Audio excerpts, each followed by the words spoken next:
And basically, Octopussy, the short... Octopussy. the short story. Good job, Sean wasn't involved with this one. Octopussy.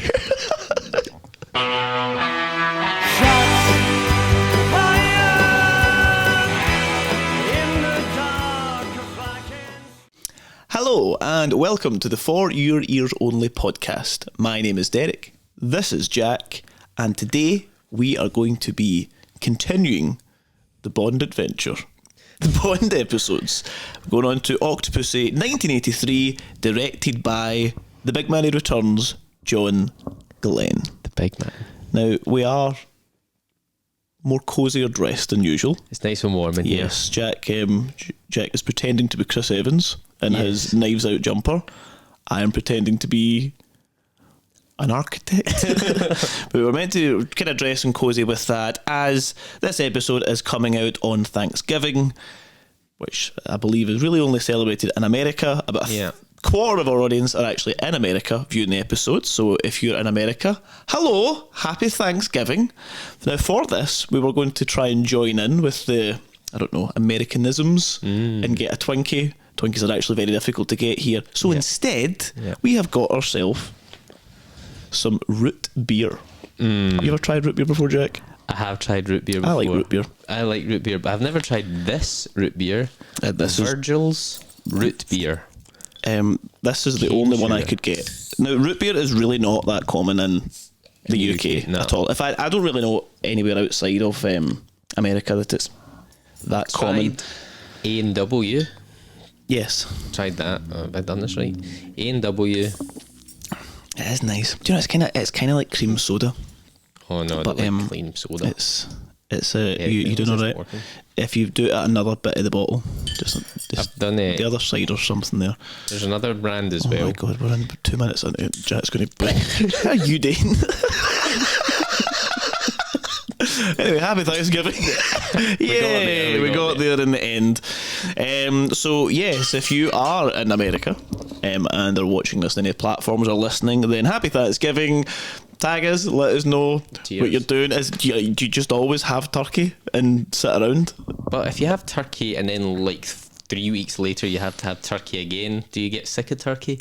Yes, that's a good question. I don't really know the history of Thanksgiving, but it seems nice. It's also football season, and as I learned last year, I support the Tennessee Titans. Yeah, and I support the Pittsburgh Steelers. Yes, that's it. So I don't know. If you're a Titans fan, then I am as well. Well, are you going to win? I don't know. Never won the Super Bowl. So yes, thank you very much for joining us. If you have been here before, then welcome back. If this is your first time, then welcome, and go back and look at the previous episodes and specials we have. And I'd like to do just a small shout out to Eden Burak. Sorry if I've messed up your name, but on the last episode I went for a bit of a rant on For Your Eyes Only, and he messaged us on Spotify and said, I agree with Derek's opinion. Good man. Thank you for agreeing with me that the film was a bit terrible. So we're going away from terrible films and we're moving on to a better film, in my opinion, with that. And as I mentioned before, we're going to be discussing Octopussy, the return of John Glenn. So to explain Octopussy, inside 120 seconds will be Jack. For those who have been here before, this is a tradition we have on the show. I'm sorry, I've noticed here there is a U inside this bottle cap. Does that mean anything? What does yours say? Does a letter mean something? Mine's got an N. What does that mean? Someone please tell us, what does that mean? The UN? Okay, well, I don't know what that means. Virgil's. Do we win something? To collect them all. I don't know. 26 bottles. So anyway, back to the podcast. Jack is going to describe Octopussy inside 2 minutes. Okay. If he's successful, then well done. If he's not, then he fails, and we all get to laugh at him. Yeah. I get to laugh at him. This is a hard one, though. This is going to be a very challenging one, I think. So you just let me know when you're ready, and do you want to take a wee swig of your rooted beer? Yeah. Refreshing. Sponsored by Virgil's. That was good. Get the label in there. Get the badge in. Sponsored by Stone Island. Anyway. Right, okay, enough stalling. Right. Let's go for it. Right, look You into the ready? camera. You Hands in look the air. into the camera? Okay. Okay. You just let me know when you're ready.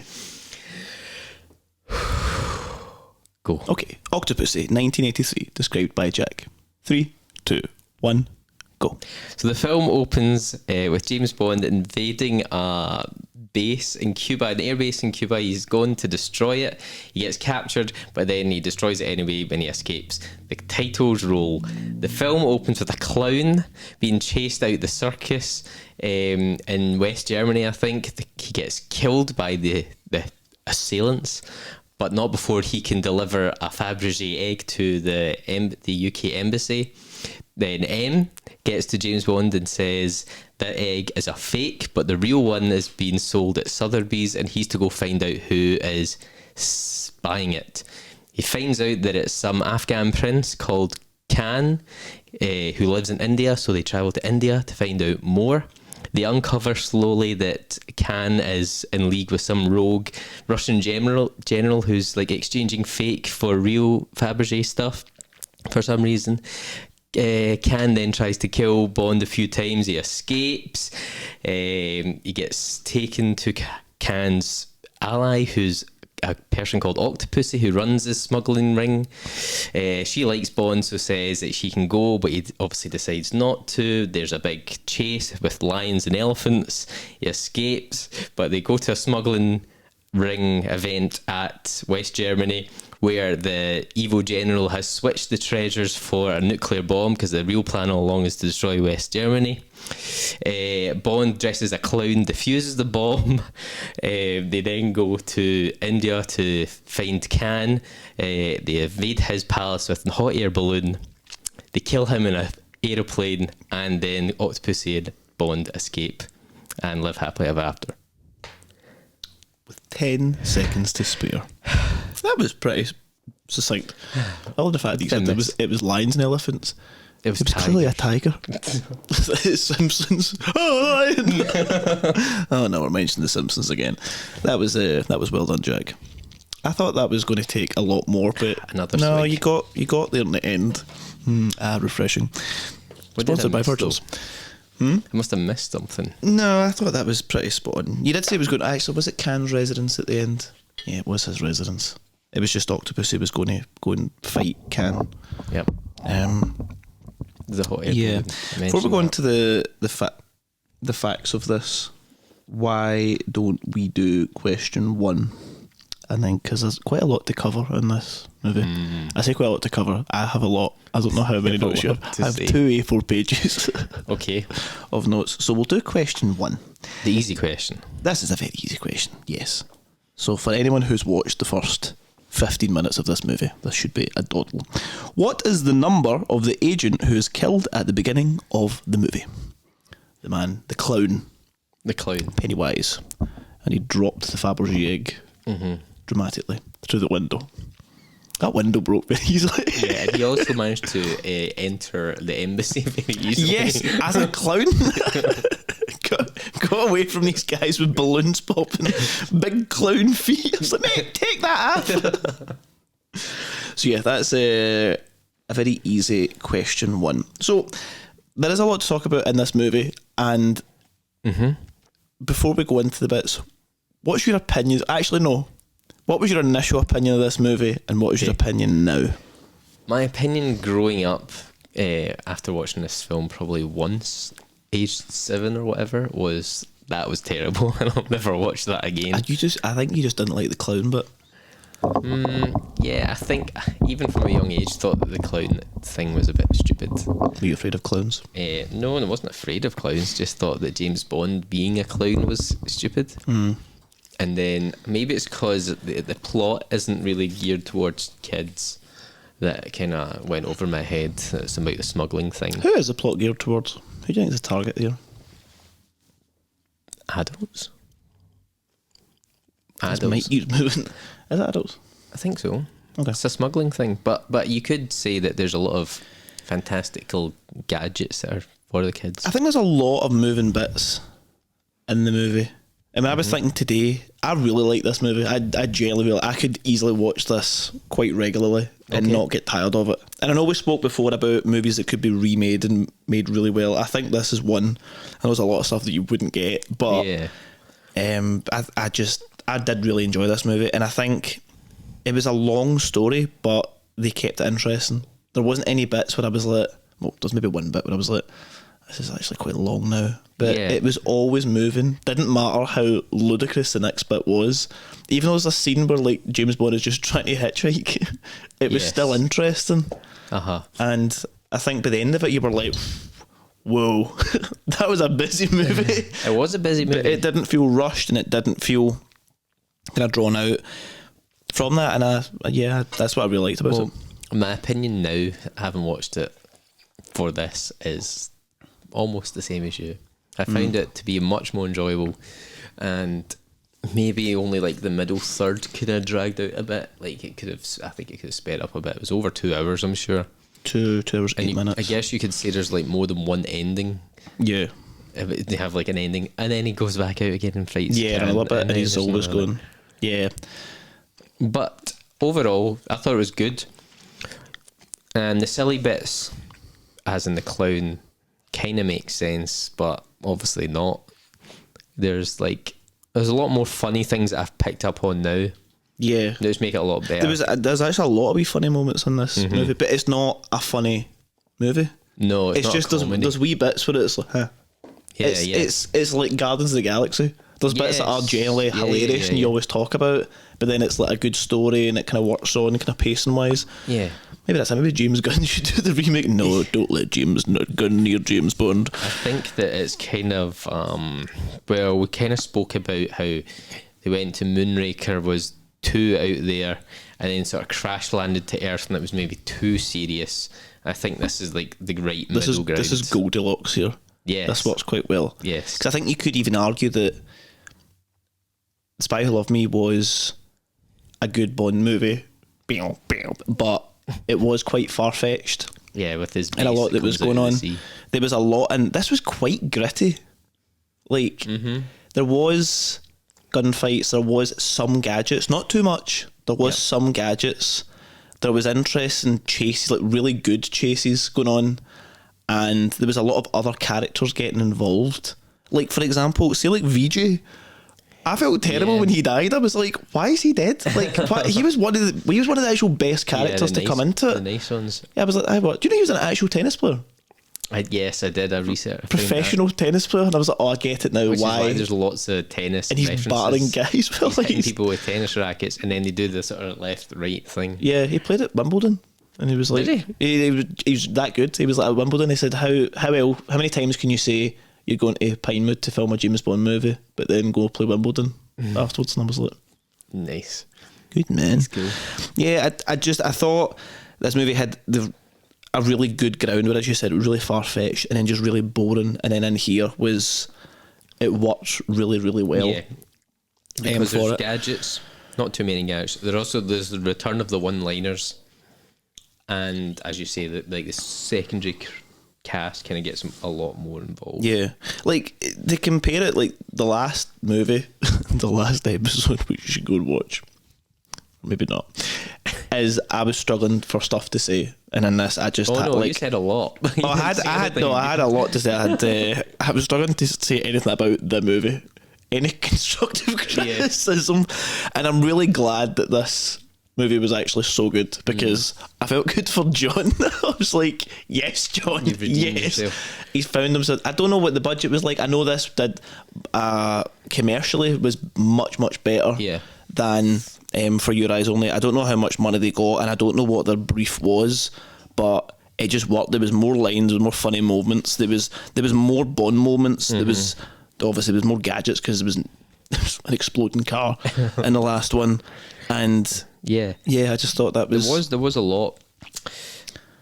I did find as well, like, making of the movie was quite interesting, because there was a lot of, because this was, Roger Moore wasn't actually contracted to do this. The last movie was meant to be his last movie, Right. And he looked younger in this than he did in For Your Eyes Only. He looks a little bit better here. Yeah, but it was because they were bringing on another Bond, and Josh Brolin did a screen test with Maud Adams in the From Russia With Love scene. Yeah, that's the one they always do. And there was also the actor who was in The Spy Who Loved Me at the start, the other Russian agent who wasn't Triple X. Like her boyfriend? Yeah, and it turns out, a woman? Like, Oh, yeah. the guy who gets killed on the mountain, Yeah. he was asked. Okay. And then Roger came back because the studio was like, what do you mean Sean Connery's coming back? They were like, no, we need to have a Titan go up against Sean Connery. Titans. And that's why they brought him back. And it paid off. I mean, Never Say Never Again was a stellar movie. Piece of trash. Yes. So that's why they brought Roger back. But there was lots of bits that went wrong with this movie. And like the kind of my favourite bits I've got noted are, so seeing the chase where it's like the Tuk Tuk and they're chasing each other in the street, and there's a point when they're like throwing swords and stuff, and then they split because a bike cuts through the middle of them. Right. That wasn't scary. They don't know who that was. Just a guy. They couldn't control the crowd, so just a guy. And apparently it was like that was what a normal day was like, just traffic going on amongst each other. Oh, right, so right. this bike was just like, well, I'm coming through. And he just went right through, Right through all didn't the bat an filming. eyelid. And then they were like, oh, just keep going. That was completely unscripted. And then there was certain things that went wrong. So the stuntman who did Roger Moore when he was hanging off the side of the train, they rehearsed it over and over again, but then there was a bit of track where they kept filming and on the helicopter, and when he was hanging there was this concrete pillar that he ran into, shattered his hip, broke his leg, and he was in hospital for 6 months. But survived. He Actually came back to set, and I think he did come nice. back to do the next James Bond movie. But so there was that, there was kind of other stuntmen were like, alright, this seems bad now, who else is going to get hurt here? The buzzsaw attacker, when we were filming his parts, they filmed loads of his face and kind of close-ups and such. Yeah. And then when he was pulled over the balcony, he broke his arm. But they were like, we can't get someone else in because that's his face. Yeah. So he just had a cast on. Oh, And they just matched the cast with his skin. Okay, And then if you stop it at points, you can see the cast. And he was like, really? I'll just keep going. I need to do that. For that, and you can see that there. And it was like, oh, this is going wrong and this is going wrong. But another thing about the stunts that I've seen that you see in the final footage is at the end when the train car collides with the train and it flies into the river. Yeah. And then like that guy in the fisherman's boat almost gets like, just killed. This car flies into him and he just managed to inch it out the way. That and the chicken at the very start. Yeah. That nearly gets like crushed. I was like, that's a real chicken when the lorry was coming through. See the start, I just kind of talking about the start, I think to date that's probably one of my favourite opening sequences. I agree. I mean, other than good one. The Spy Who Loved Me, but even seeing how they did that was actually so cool. Like, see, a lot of it was miniature when they were blowing it up, but see the plane. So see when the plane's going into the hangar and they've got the gates, and then when it's coming out the hangar, they're talking about, you know, it turning and making through. So how they did that was perspective. The far away part of the hangar was normal shot, but then the door was actually really close to the hangar. So when it looks like the doors are like only meters apart, they're fully open. But you just can't see because of that. And I was like, that's cute. and then like the actual car itself was fitted to a car, and the car drove. Oh, the plane. Yeah, and you can't see the pole because people are running in between it. Like wee things like that. And I was like, that's good. Nice. Then like the wee micro light like getting away, and the wee quip of obviously pulling up to the petrol station, such like that. The whole scene is pretty good. I must admit that's probably the best opening for a long time so far. Yeah. It keeps moving. But yeah, I really like the opening bit. But I think that's actually a good point to then go into like the Bond moments. How we said there is quite a lot. What would you call that plane thing at the start? I'd call it a microlight, but there is a name for it. I call every small aircraft a microlight, but there is a particular name. I think the pilot was there on, obviously he was there on set to fly the thing, but he was there to give like advice and such. So I think with the Bond moments, and some of these might not be a one moment, but I thought they would be quite good. So obviously the plane 180 roll to get out the hangar. Okay, yeah. Like, to come out of that, like that. So. Just that plane in general. Yeah. I don't know if this is a Bond moment, but the snake charmer playing the Bond theme, I thought it's like a fourth wall. Yeah, I read a lot of people have a sort of conflicting views on that, whether they like it or not, because... Well, either you like it or you don't. Well, obviously, George Lazenby broke the fourth wall, and it's like universally hated that he did that. But that was just naff. Whereas this was a little bit more tasteful, I guess. I can accept this one. I like this one. Is that not the original like instrument as well that it was played on? No, I think it was on like a sitar or something like that. What else do we have? The Tuk Tuk ramp jump. Yeah, was that? So that'd be a Bond moment. Even on like the Tuk Tuk itself, so actually like, throwing the rupees in the air to cause like a distraction, because I was like, oh, that's quite cool, but then it plays like people scrambling for money, and I thought, oh, that's actually quite good. Was there any more on the actual? So there was the Tuk Tuk bit, there was then the car sequence. So there was the car on the two wheels, which I thought was a nod to Diamonds Are Forever. Diamonds Are Forever, yes. Which was done better. It was just more professional. Yeah, not done wrong as well. The car on the train rails I thought was quite interesting. I don't even know how they would come up with that. Like, I've got that as a Bond moment. I don't know, is that even possible? It depends on the width of the... Well, yes, it is possible. Because the width of a car can't be the same as the width of a... Top Gear. Yeah, they Top Gear did this train. They did do that. Sports train. So it is possible, just depends on the type of car. I don't think you can move that fast, but in fact, no, you can actually. It just depends on the momentum and going up. So that would be a Bond moment. I thought the bit when the knife guy was trying to get him and he just opened the door to get out the road, right. And I thought that's... The buzzsaw yo-yo thing. Yes. As a kid, that's a cool Bond moment. Just that in general. Aye. There was a jump from the plane from horseback. This 50-year-old man can't do that. Like no, the horse and then not. Jump onto the plane. A horse wouldn't have went up that far. No, the horse would have been, fuck this, I'm not going there. And my favourite Bond moment of the entire movie. Don't say it.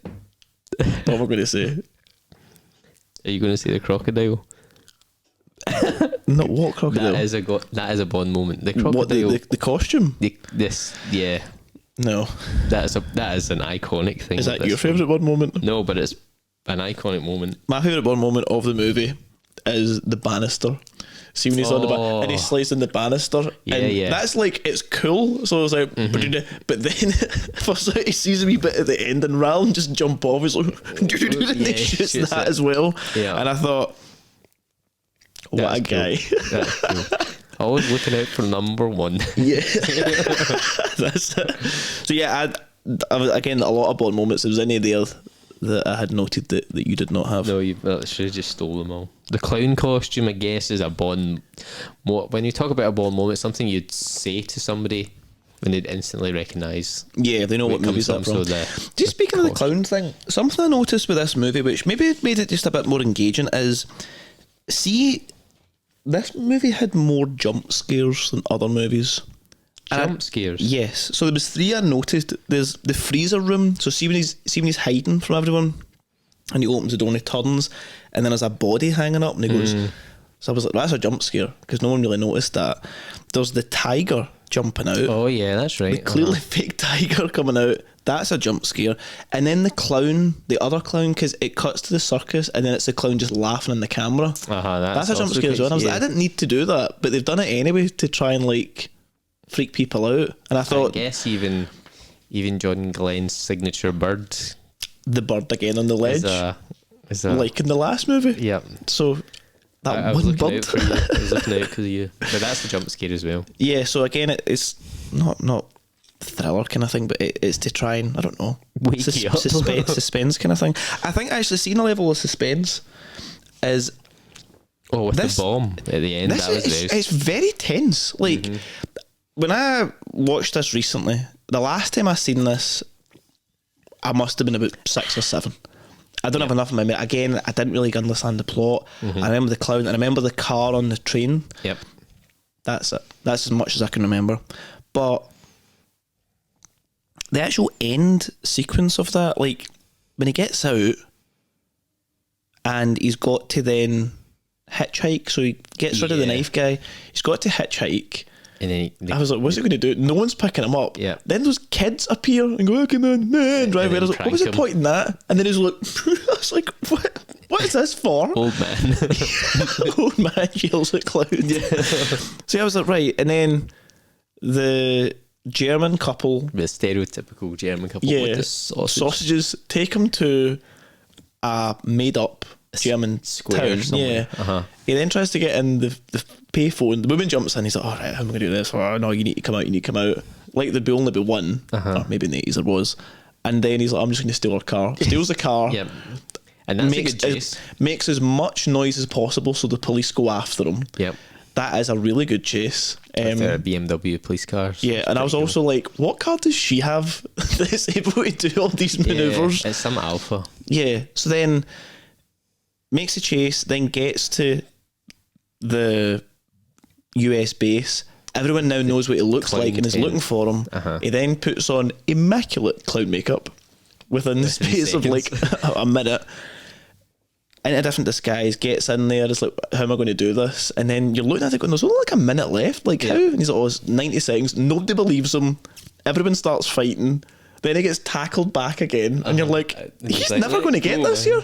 It was very, very tense, that whole thing, and I was like, I never actually felt that with any other. No, you're right. That was the most tense in all, like, ever, probably. Yeah, and even in it to 0 or like 1 or something. Yeah, it's 1 and then the wee like almond pins come out, and I'm like, it wasn't just push a button or cut a wire. You'd actually see the pin come out, and I was like, that was actually like perfect timing. So if I was watching this for the first time, I'd be like, well, they killed Daniel Craig. They might kill you, Roger Moore. Spoiler. Yes. No, he's still alive. So yeah, I found that again entertaining. That was good. It was nice to see that. It'd be interesting to people who've never seen this movie before. Yeah. Because I think it is kind of widely dismissed. It's like it does have that kind of. A lot of people kind of dismiss it, as you say, or just think, oh, the name Octopussy, and then he's dressed up as a clown. I'm not going to watch that. Yeah. And then obviously in mid-80s or all the 80s seem to be like a period that nobody really cares about James Bond anymore. Yeah, I mean, it's got but for some reason a rooftop. It's got a train roof fight sequence, which is a really good fight sequence. It has a plane roof fight sequence as well. That's good. There's a lot, like, he's very physically involved in this movie, but not unnecessary. He's always kind of going. But there's loads of things. There's elephants and tigers and crocodiles, tarantulas, snakes, everything. A sheep's head. There's loads of things in this film. They literally throw everything at it. India, they do all the Indian tropes: swords, eaters, fire blowers. The guy that lies on the bed of nails. Everything, every stereotype. I just have noted a street of stereotypes. But then I think all the cast really enjoyed that, and even the people, like everyone who was an extra there was just asked. They said we need he said you would ask for 2,000 extras and 4,000 people would show up, and they just all wanted to be there. And it's hard to control them, but it was good to have that, and everyone was really involved and saying, "Oh, I'd like show this off," and there's like cows everywhere. That whole bit, like, see where they filmed in India? They only filmed within every location was 10 minutes away. Oh, good. From the hotel, so they thought, that's easy, we don't have to go all over the place. Like the island in the middle, like Octopussy's palace. Yes. Was a title above a Maharaja. The Maharaja. There's a title above that who's like the king of kings. Okay. And that was his house. All right. And he was like, oh, you can come and have lunch and you can use this place and come and film and stuff like that. And that's how they used that. Cool. But then that was all within the same area, so it was very, very handy for that. I think as well, like, they added the gadgets back. You mentioned about the crocodile disguise, which was very like Goldfinger with the duck thing. The duck in the head. It also made me wonder, where is the other crocodiles? Because there's crocodiles in that water. Are they just looking at just going, oh, okay? Well, maybe, because like David Attenborough's shows have all these robotic penguins and stuff, and they don't really care about them. I think crocodiles are more like I'm going to eat that. That thing. Because, yeah, there's the crocodile disguise, there was the play in the microlight, the horse's arse at the start. Oh, yeah. And then you've got kind of small things. You've got like the acid pen, which was handy, which is clearly just a useful thing, and the listening device, which was made very specific. It wasn't like, here's something just in case you need it. It's like, here's the real Fabergé egg. You need to bug this so we know where it's going and listening to such. So it did make, I thought the gadgets made sense. They were. And then obviously the most important one was the camera watch to look at the assistant. The cleavage, yes, of course. As you do. Back to Roger. Classic. But yeah, I think the gadgets added the Bond thing back to it. That was the whole Bond thing of coming back. And they had some of your fantastical silly things like Q saving the day and a hot air balloon. A Union Jack hot air balloon. Union flag It's like on it, it's probably the first time ever in history there has been an assault on a compound by a hot air balloon. Yeah. But then Q saves the day and then he has like a menagerie of women that all after him. Yeah, and it's like, that's how that works. And then you'll see. You have to imagine what happens next. Something I found as well at the end, like the bits that I was kind of like, maybe that wasn't really necessary, is I have never led a stealth assault team, but I can guarantee if I was asked what animals do you want to bring along, elephants are at the bottom of the list. I don't think they're particularly stealthy. No. And secondly, it's like, what uniform will we wear? Let's not wear anything. Big bright red. This big bright red thing. And also, why are you wearing the bikini? Yes, the girls in the bikini. And then I laughed when all the circus folk were introduced in Octopussy's lair because they look like the Incredibles. Yes. Yeah, that thing, I was like, okay, well, maybe that's a bit. The other thing as well that was, I was like, what's that for? Is the George of the Jungle bit? Oh, the Tarzan bit, yes, that's a low point. Was George of the Jungle or Tarzan? Tarzan, okay. That's a low point. Tarzan bit, I've written it down somewhere. The idea was meant to be that the elephant hunt scene, where he tells the tiger to sit down, that's another low point of the film. I've put that as a funny moment. No, like, the Tarzan one. No. Did you not like that bit? What else was he supposed to do? Fight it? Run. Yeah, well, just don't put him in that. You can't run away from it. Like, I think with the funny bits is I've noted the tiger to sit because I don't know what else he's going to do there. He's been chased by people. I don't know. I think before that, a bit I did actually find really funny. Seeing he's pretending to be dead, and the guys are trying to get off, and he goes, "Ah!" That was pretty funny. Actually. I thought that was funny, but I was like, it's not goofy. It's what you would have to try and do there to get out. I think as well, Roger being quite funny was his reaction when he was talking to, I can't remember a woman's name, but when she's like, the tattoo. Yeah, she's like, I'm then filling up again. He's like, and then the tattoo just oh, that's my little Octopussy. And it's almost like he wants to look at the camera like that, like, oh, well, the joke's there. And the last thing I noticed, it wasn't really fun. I just thought it was quite witty to throw in. Is see when he's trying to get them away from the Tuk Tuk and he throws the ball of cash and it just lands in the guy's bowl. I thought that's quite funny. That's quite funny. Easy come, easy go. Yes. There's a line. There's quite a lot of lines here that bring it back to a very good high level James Bond film, like smashing in Q's lab where the door like opens and smashes the mannequin. It goes by hot air and and Bond's like, yeah, you should be able to do this. Load of old bull at the very, very start because the guy. Was that the Toro? It sounds like a load of bull. Yeah, the guy's called Toro. That was funny. Trouble keeping it up when Q's the rope falls down. And then the company car was quite good because he says, "Oh, we've got company," and he goes, "Well, luckily this is a company car." And he goes.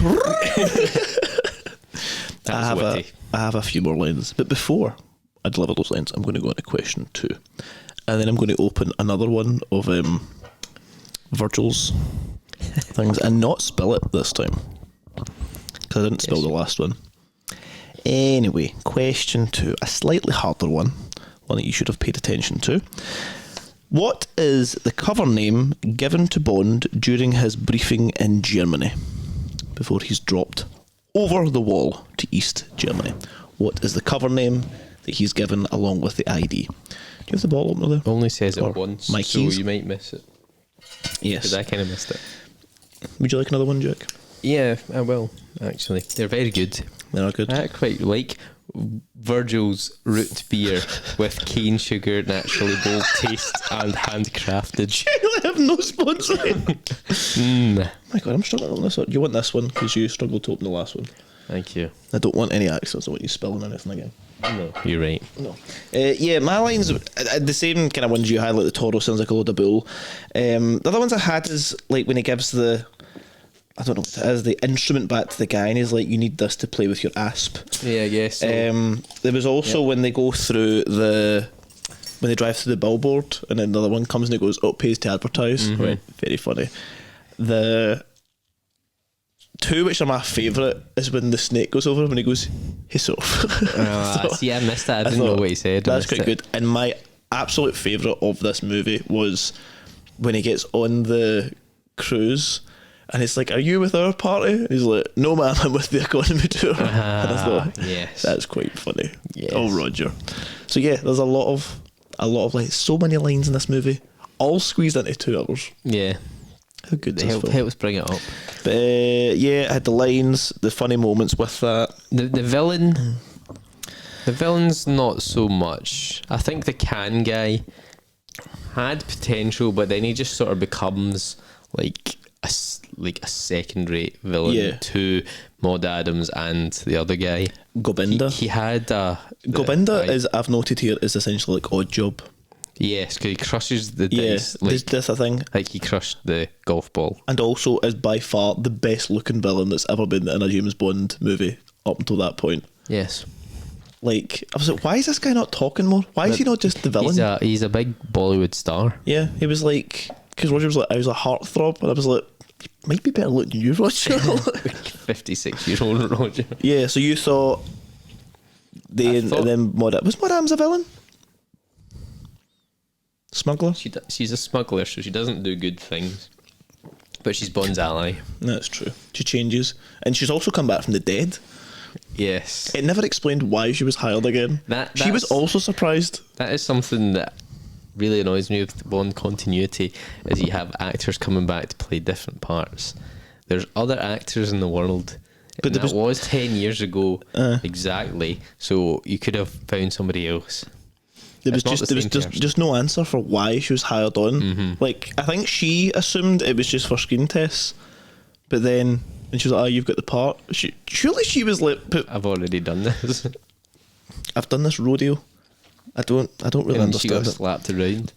Yeah, but this is the first time I always thought of old Bond as like it was always Russia's the villains, but really this is probably one of the first times where actually Russia is the villain. The other couple of times it's just been... but is he? Is there not just one general? Well, it's the evil Russian, yeah. Yeah. Whereas the other ones it's either been megalomaniac billionaires or they're just trying to get to something before the Soviets get to it, rather than the Soviets being a bad guy. So just to understand this, because I was trying to think about it too much and then I thought, no, I'll just ask Jack. So the Russian general, bad guy. Yeah, his goal is to set off a nuclear weapon and make it look like the Americans have set it off, so they demilitarize parts of Europe. Yep. Which then gets rid of essentially NATO, and kind of pushes them out. So the Soviets can invade. Yep. So they can push that back. So that's his goal. Yep. Now, as I understand, he is stealing the artifacts from the Kremlin. The Fabergé. Yeah, to get a forger to give it to Khan. Yeah. Khan is taking the real ones out. Yep. And then the Kremlin's been filled with the forgeries. The fake ones, yeah. Now, so Khan's job is to get the real items, but what's his, like, is he then got Maud Adams involved because she's a smuggler she's going to get them out. But then, is it for money? Is there money coming back? That's where it kind of gets difficult, because he's switching the real ones for fake ones. He's stealing the real ones, leaving behind fake ones, and he's given them to Can and Octopussy. I don't know what for payment of the Nook. Yeah, but then Can is like, he tried to get rid of Octopussy at the end, so he clearly didn't need her for something. He just needed something. He did the deal. He got the jewels in exchange for the Nook. I don't know. Or did he just get? Was their role purely just to smuggle in the Nuke and the jewellery? Mind Octopussy didn't know there was a bomb. Yes. Shouldn't know about that, so that was... I've just presumed that Can kind of went behind her back and got that as well. Because that's when she was like, "You try to oh no, I wouldn't do that. Here's your money." I knew you were going to be here. Yeah, it's a bit... that's the bit that kind of breaks it down for me. I don't know... It's maybe a bit too complicated. What was going on there? Why did they need... Why couldn't he just smuggle the bomb in instead of making fakes to pay people? I don't know. I think that was the whole point, is they were... Or... 00... No. I almost gave the answer away to question one. The man at the start. The clown that gets killed at the start. He has the fake Fabergé egg. Yes. Now, he's got the fake Fabergé egg because he stole it from the circus. Yep. Where it was, I'm assuming, been held. But then from that, it's then caused a stir, because it's like, why would someone be making a fake Fabergé egg? And the real one just so happens to be up for auction, so they're wondering what happened. Who's going to buy it? But then, obviously, he wants to buy it. The man who's trying to smuggle it in. So what's he doing then? Is he... I don't know, it's complicated, that it's not really explained well. Yeah. I think the story... If you gloss over that minor detail... the fact that it doesn't make sense. Yeah. No, I think it's fine. I think the story pans out well enough that you can follow it and go, right. Yeah, you can kind of forget where this is going. That. And again, it's got a nice pacing where it does move through. I think really the only bits that I thought could have been a wee bit too long was... I thought the train section overall was a wee bit long. The whole gorilla suit bit. That was another bit that I said was too silly. The tiger, the Tarzan, the gorilla suit. Yeah, the gorilla suit was like, that was the quickest change ever to get into the gorilla suit and then get out of the gorilla suit within about 5 seconds. Yeah.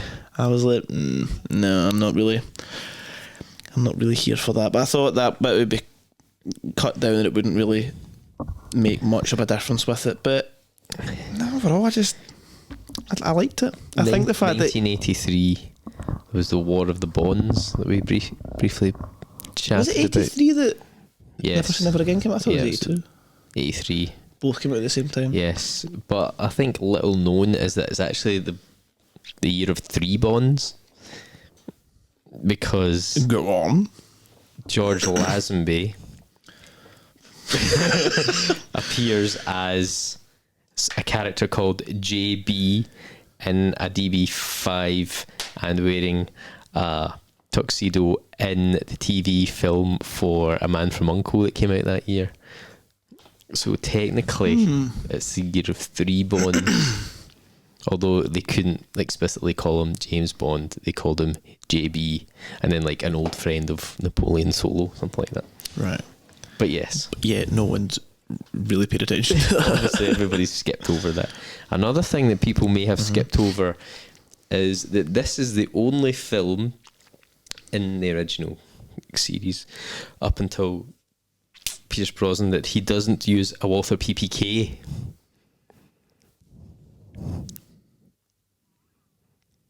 Because halfway through the film he loses it, or something happens, somebody kicks out his hand or something. I lost a Walther. Yes. So what he gets instead is a Walther P5 instead of a PPK. Oh, because it's the tiny wee snub nose one. It's actually at the start in the opening credits. Yes. When there's a woman sitting there and he just points at her for some reason. Right. There's a continuity error because it's in throughout the full film instead of halfway on. But yes, he uses a P5, which I didn't know. Well, that was a good fact. It also so happens that the Walther P5 is being used in Never Say Never Again by Sean instead of a PPK. I don't think there's like a specific that's where reason. The similarities end. If you've not seen Never Say Never Again, then don't watch it. Just watch our reaction to it, which came out last month. So we sit and watch that, so you don't have to. We give you our reactions in a Gogglebox style, which we'll do again, hopefully, for something else. Casino Royale. Yeah, we could do that. I've still not seen that. That would be very good, actually. I like that Q had a bigger role in this, but at the same time, I don't, because he's supposed to be a 70-year-old man. Yes, he's an old guy, but he's also supposed to be back at base making gadgets. But he's in the front line here, fighting on a hot air balloon, which he's also in the front line in a couple of films later.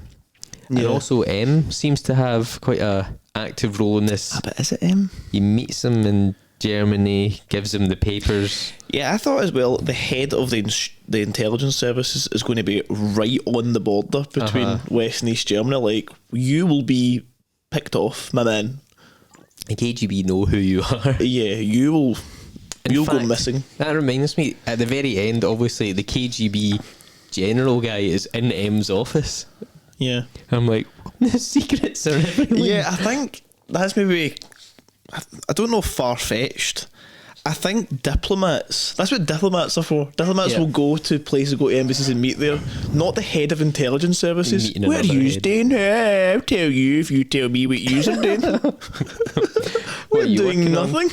You're not spies. I think, speaking of the office, like, see the young secretary or the secretarial assistant. Moneypenny secretary. For money, yeah. What was her name? Small Bone. Small Bone, yeah. Apparently in the first take, the actress who plays Moneypenny called her Small Bush. And Roger Moore's pissing himself laughing. You should have kept that. And she was there because she was the daughter of someone connected in the with production. the whole That's thing. cool, I didn't know that. And her mum, I think the actress that played Moneypenny, knew her from something like that. But she thought, I've been replaced here. But no, she was brought on for... Is this her last one? I can't remember. But she is pretty old in this. Well, there's only one. She's definitely not in a Timothy Dalton movie. No. Because I know it's the one with the big glasses. Yeah. But I think... Is she in it's probably one of those ones, if Roger's doing a movie, they'll probably ask, do you want to... I really can't remember a lot about A View to a Kill. I can't remember the supporting cast. I suppose we'll find out. I remember, I'm thinking that this really should have been his final hurrah. Left on a big high, Roger. Pretty good film. Everybody liked it. Lots of James Bond. The peak James Bond film. And then he comes back to do one more, which he really shouldn't. I don't know the reason why he came back, but he really shouldn't, because he's 58 in the next one. I can't really remember A View to a Kill. I just remember, like, Max more Alden. power. I just remember him. Like, I don't remember anything else with that, but I look forward to seeing it. So, before we turn these and go into the ranking, Virgil's. Virgil. Like, please sponsor us. Before we go on to the ranking, why don't we finish with question 3, which will be quite a hard one, actually. What letter did you get this time inside your thing? I got. Oh, you did it. I got. Oh, You wait, took it off. did I open yours? So I have I. And I've got N. Why do I only have 2 here, though? I should have 3. You should have 3. Oh wait, no, there's one now. I have I, U. I have 2 U's and an I. N? I thought it might have been the word Virgil, but that doesn't have a U in it. No, it doesn't. Is there a reason, Virgil? Anyway, question 3.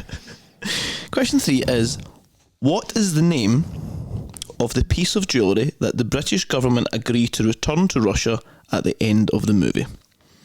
In that office scene we were just discussing there.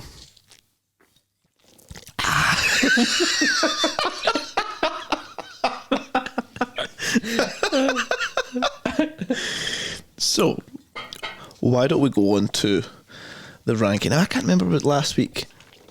I know it was only like a short while ago. Who placed it and who took it away? So it was, in fact, I know exactly. I placed it and then you moved it because you thought I was very unfair. Yes. So you get to place it this time, Where is and then it? I get to move Diamonds Are Forever. Well, where is it? Oh, there, it's right in the middle. So I get to place it. Okay, I'm going to place it quite high. Hi. So Jack Tell the gets people, to place. Tell the people what they can do whilst I'm doing this. So whilst Jack is placing his magnet where he believes. In fact, just again to explain what's actually happening right now is we have a ranking every single week after we've discussed the movie. We rank it in accordance with the other Bond films where we think it should go, best to top, least to the bottom, and obviously it changes every single week. And the roles change as well, so one week Jack gets to place the movie we've just discussed, and then I get to move any one of the magnets up or down. The next week it changes, I get to place and Jack moves any of the magnets up or down. We've had a bit of debate over the last few months as to where Diamonds Are Forever should go. Higher. Jack thinks it's high, I think it should go in the bin, but agree to disagree. Whilst he's doing that, if you've made it this far in the episode, thank you very much for joining us. There's not long to go now. We're not taking up any more of your time. But yeah, thank you very much for joining us. Thank you for your attention. Thank you for drinking Virgils as well. They are not a sponsor. Happy Thanksgiving as well. That was the whole point of this. I've never been to a Thanksgiving thing. Then again, I've never been to America. Somebody should invite us To America for Thanksgiving. Yeah, It'd be quite nice actually. I like turkey. I do like food. So yes, if you are watching this on YouTube, then why not give it a like? Why not give it a share? If you're listening to it on Spotify or Apple Podcasts, then why not give it a rating? And as I said at the start, if you're listening to this over Thanksgiving, tell us where you are. Tell us where in America you are. And then we will come to you. We'll come to your house. Yes. So, Jack, Yeah. where have you placed this movie? I think you'll be pleasantly surprised. Right, let's see here. Too much? So I get to move something. Now, if anything, I would have actually ranked it higher. Oh, yeah, I think that's a bit too much. Maybe. Why don't you talk now, Jack, whilst I'm pondering what I'm doing with my life? So, I was reading Octopussy, the short story, everybody. And basically, Octopussy, the short story.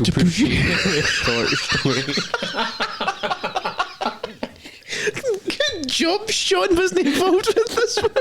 Octopussy. The short story, it forms the backstory of the character Octopussy in the film. Mm-hmm. It's about James Bond going to this general guy who's retired, saying, "We've discovered that you've been stealing this gold, this Nazi gold. You need to turn yourself in. I'll be back in 24 hours to get you."